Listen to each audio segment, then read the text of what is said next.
Donc, nous allons aujourd'hui nous intéresser à un site qui s'appelle Infoterre. Donc, pour déjà se rendre sur ce site, vous tapez dans la barre d'adresse Infoterre. Le moteur de recherche va en général trouver le premier résultat, infoterreaccueil.brgm.fr.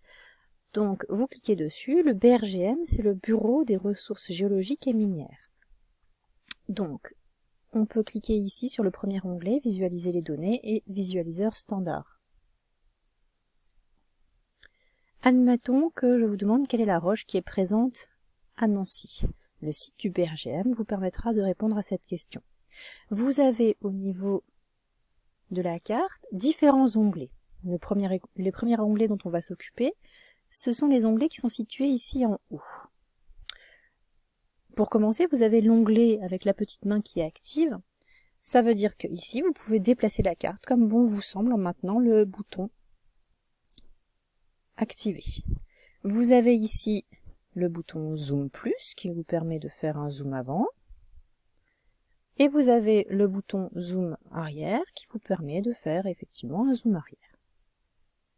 Vous avez deux autres boutons ici qui vous permettent soit de revenir en arrière sur l'action que vous avez effectuée, soit de refaire l'action que vous avez effectuée.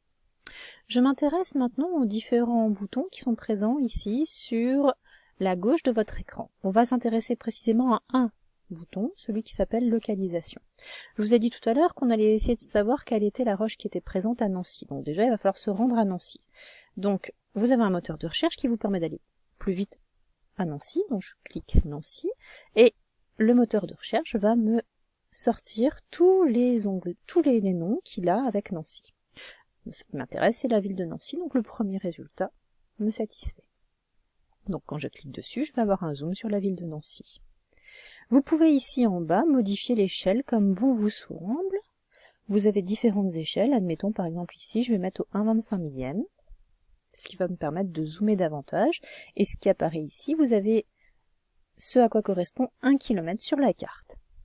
Je m'intéresse maintenant aux onglets qui sont présents ici à droite de votre écran. Précisément, on va commencer par celui qui s'appelle Choix des couches. On m'a demandé quelle était la roche qui était présente à Nancy, donc pour l'instant je n'ai pas la réponse, mais en choisissant la bonne couche à mettre sur la carte, je vais pouvoir y répondre. Vous avez plusieurs choix possibles. Vous avez le cadastre, vous avez les carrières, vous avez les cartes géologiques, topographiques, etc.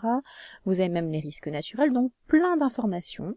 Celle qui va nous intéresser pour répondre à la question quelle est la roche présente à Nancy, ce seront la carte géologique. Vous avez différentes échelles qu'on peut choisir. Celle qui va nous intéresser ici, ça va être la carte géologique imprimée au 1/50 millième. Donc je coche ce choix. Je peux faire disparaître ensuite la fenêtre pour pas que ça gêne la vision de la carte au total.